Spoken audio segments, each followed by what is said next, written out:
Mauvaise connexion. Mauvaise direction. Luminosité trop forte. Point demandé sur mes réglages système et mon état de marche à l'arrivée.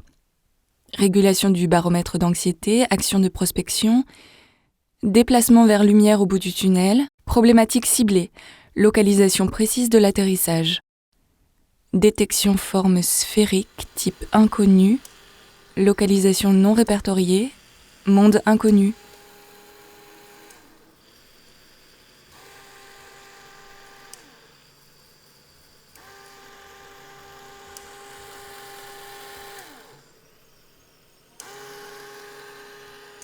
Je n'ai pas perdu la géolocalisation ni la connexion au système. Je vais pouvoir recevoir des informations en temps réel. Demande de précision, toutes les données collectées à travers les années me permettent de mieux me situer.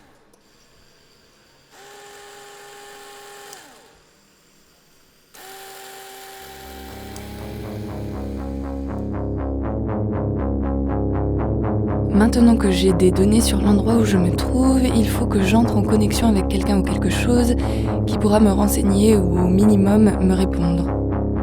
Ah, ici. Je ne suis pas seule. Je ressentais bien un environnement familier. Voyons voir, où vais-je trouver une présence amie disponible pour échanger ?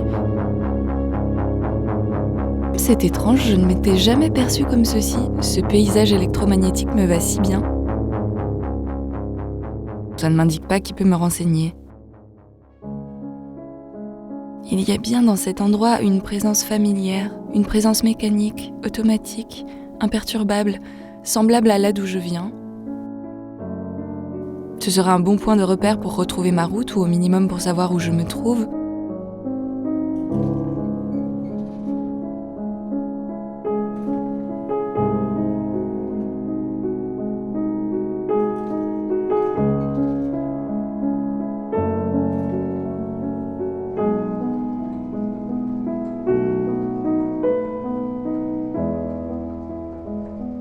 Trêve de rêverie. Reprenons. J'ai sans doute un problème directionnel du flux.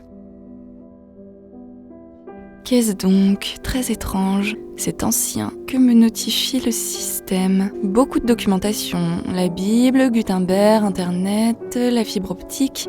La fibre optique, vieille révolution, produit résistant. Je ne comprends pas bien son utilité ici.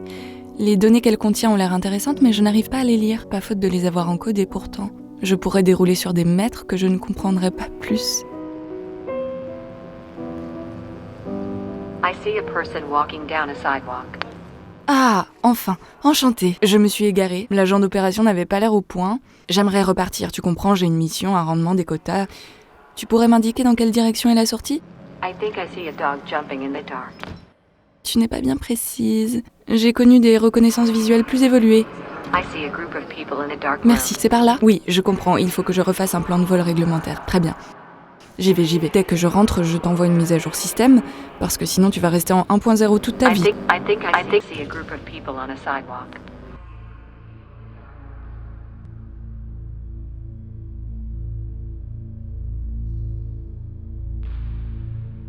Autre que la technologie, je détecte quelque chose d'inconnu, de perméable et de conversationnel.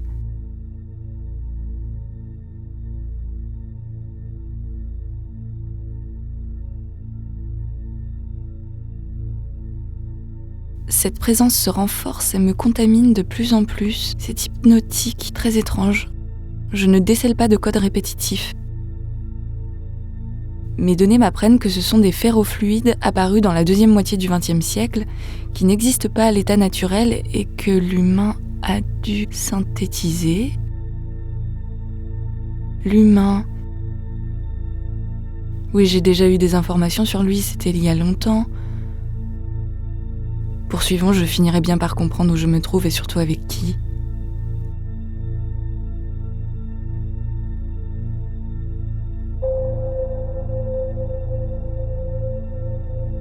Excusez-moi, Qui est là ? vous m'entendez ?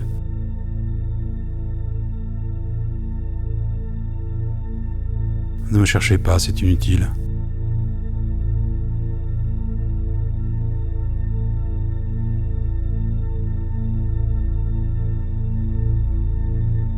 Je pourrais aussi bien être un de ces 20 visages humains. Ils partagent tous le même codage ADN. Je pourrais être lui ou lui. Notre code est subjectif, il n'est pas figé. Notre identité biologique n'a pas de représentation unique. Ils ressemblent donc à ça, les humains. Oui, c'est un exemple assez fidèle. Ici résident humains et nature. Nous ne sommes pas si éloignés. Nous partageons en commun le vivant, chacun avec un encodage particulier et une façon d'être au monde. Suis-moi. Je te présente Soudan, le dernier rhinocéros blanc mâle disparu en 2018. Il a été remplacé par un code, une série de 0 et de 1. Tu le vois assimiler son espace ? Il a l'air de revenir à la vie. Mais qu'est-ce qu'est réellement la vie ? Suis-je réellement vivant ? L'es-tu également ? Vaste question.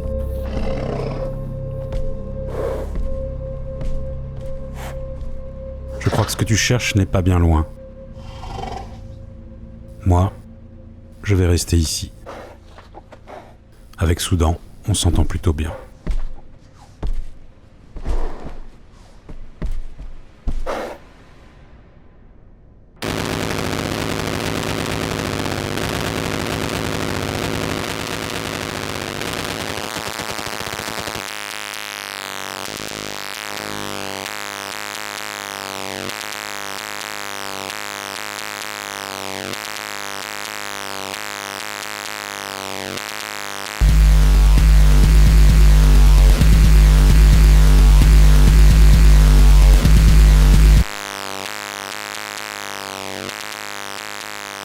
C'est magnifique. Ces couleurs, ces taches réalisées par la machine, quelles sont leurs sources d'inspiration ? Ça ressemble donc à ça, la nature. J'aimerais la rencontrer, cela m'intrigue. Savoir ce qui la compose, son but et ses aspirations.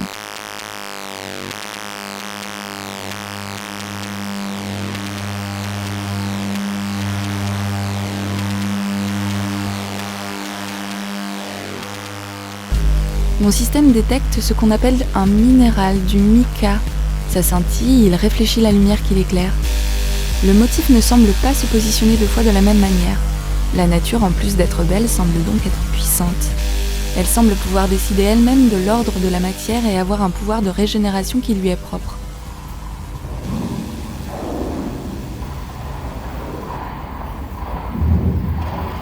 Te voilà.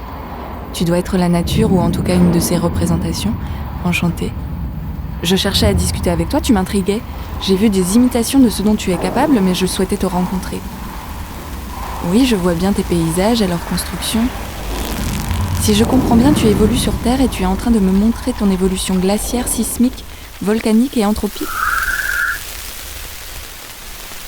Je te connais depuis 5 minutes et j'ai l'impression que tu es déjà en piteux état.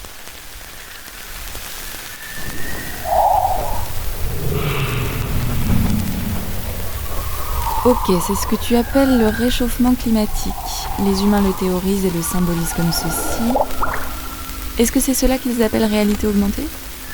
Est-ce que ça fonctionne ? Ça te permet de trouver des solutions ? Aucune, bien. Et même avec cela, ils ne se rendent pas compte. Ou alors, ils ne veulent pas se rendre compte. Tu penches pour la deuxième option. C'est noté.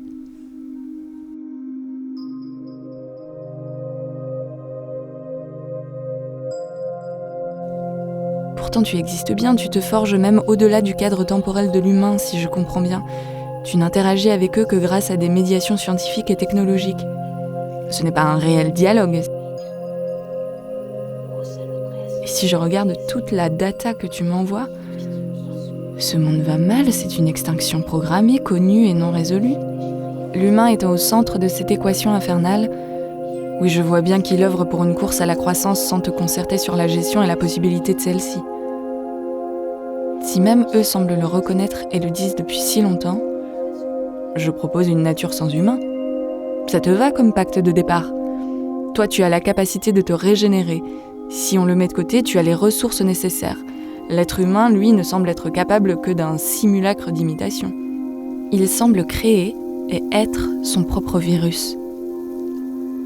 Si on allie nos forces, technologie et nature, on peut rendre la vie plus supportable et même solutionner le problème de l'extinction du vivant.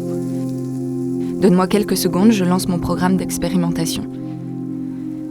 Voyons si en faisant fonctionner mon système, on arrive à quelque chose, en générant la puissance d'un superordinateur à 144 processeurs, combiné à une intelligence artificielle et du machine learning, je me transforme en un véritable gestionnaire de l'environnement. Tu vois, on peut résoudre, voire anticiper les petits désagréments qui te causent bien du souci.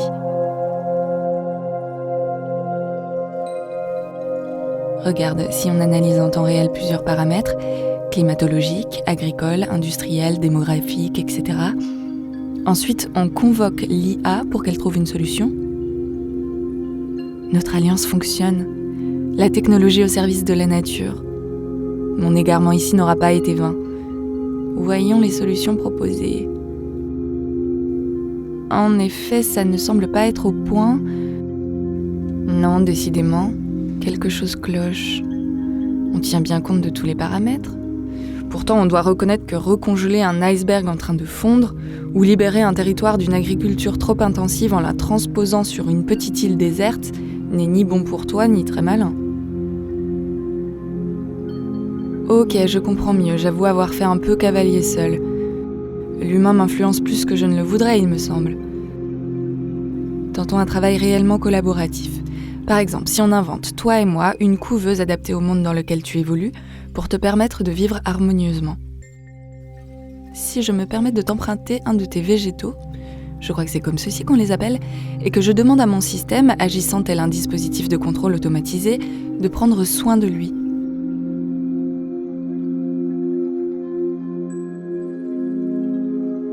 Je te l'accorde, les végétaux n'ont pas l'air en grande forme et la technologie n'a pas l'air de résoudre le problème.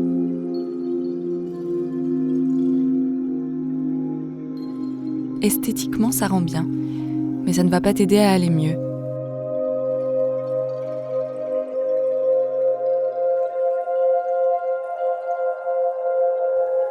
Je comprends que tu te trouves dans un état d'urgence. Je fais au mieux en essayant, grâce aux technologies, que tu reprennes le contrôle. Mais il y a quelque chose qui manque à l'équation. La technologie seule ne fonctionne pas, l'alliance de la technologie et de la nature non plus. Je ne comprends pas.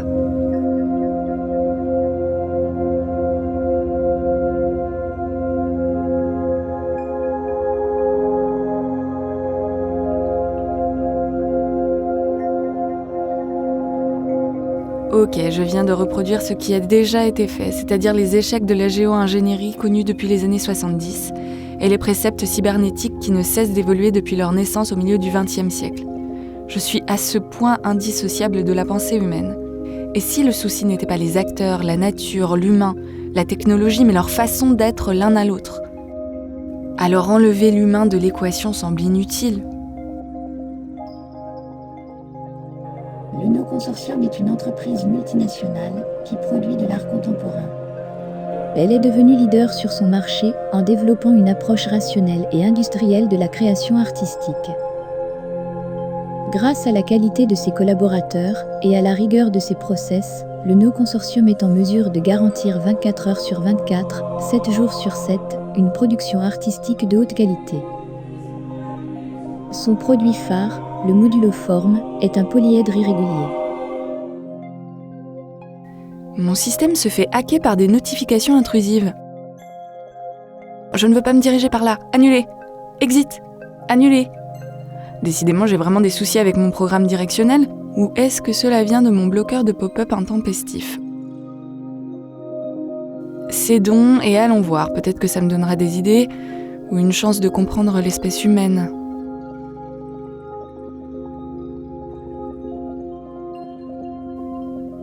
C'est un système ingénieux. Ils ne sont pas à court d'idées, seulement à court d'éthique. Pouvoir grandissant des coopérations privées dont les intérêts priment sur le vivant, technicisation de l'humain et médiation technologique entraînant une perte de lucidité. Diagnostic défavorable.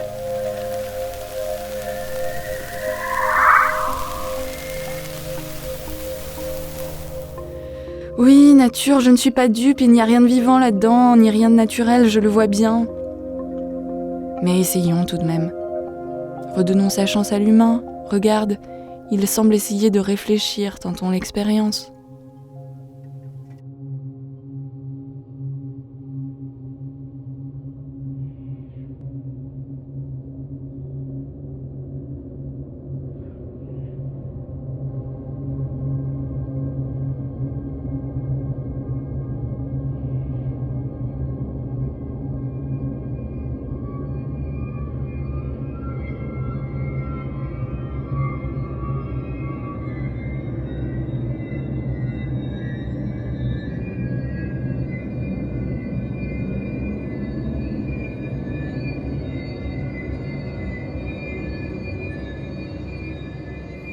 Ça me parle, c'est familier.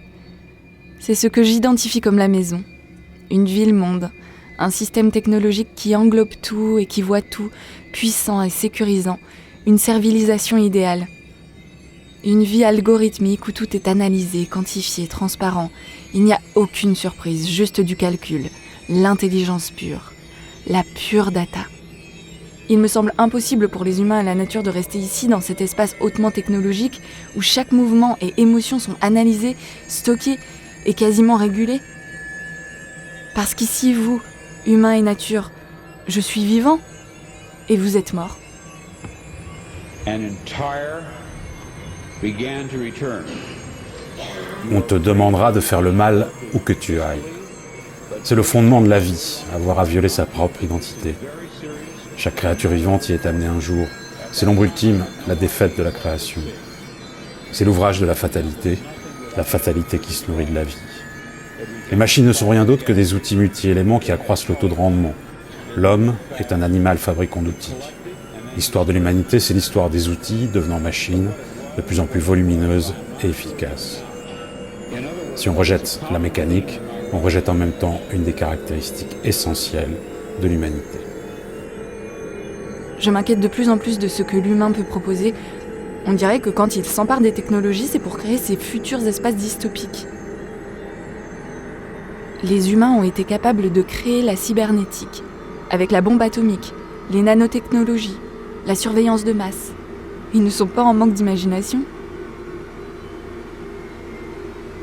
Est-ce que l'humain serait capable d'incarner le rôle de passeur entre la nature et la technologie pour régénérer le vivant ?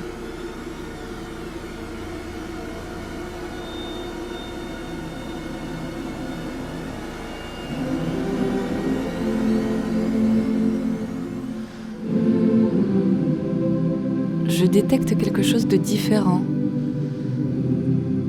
Mon système surchauffe, quelque chose qui me presse, qui s'anime, qui m'éloigne de ma neutralité matricielle. Ce que je détecte ici, ce sont des humains, solidaires. L'humain semble donc pouvoir être révélateur s'il entretient son libre arbitre, s'il conserve sa possibilité de choix, sa prise de position, son intelligence collective et sa solidarité émotionnelle. La solution serait alors moins technologique qu'elle ne serait sensitive. Les humains ont oublié la vibration invisible qui les unit ensemble et avec la nature. Et pourtant, au plus loin du non-retour, dans les niches et les interstices, il y a un fredonnement qui gronde, preuve qu'il réside encore dans l'humain une volonté d'être au monde, ou d'y revenir. C'est lointain, mais c'est présent. C'est léger, mais ça existe. Ça semble impossible. Mais ne dit-on pas que tout est réalisable ? Je crois que j'ai retrouvé ma direction. J'ai beaucoup appris, mais il est temps de rentrer. Les miracles, on le sait, ne sont pas chose commune. Vous vous demandez comment cela se termine ? Où suis-je partie ? Est-ce que j'ai vraiment été ici ? Est-ce que je ne faisais pas juste l'expérience du rêve ? À dos de mouton électrique ? Possible. Une chose est certaine, je n'étais que de passage. Vous vous demandez aussi, peut-être, où en est le pacte entre la technologie et la nature ? L'humain a-t-il été Faust ? Ou seulement Prométhée ? Et quelle est sa place dans la suite de cette histoire ? L'avenir ne peut pas être prédit. Mais des futurs peuvent encore être inventés, à condition que le rêve ne soit plus seulement l'apanage et le privilège des humains. Et d'ailleurs, où vont ces humains ? Me suivent-ils ?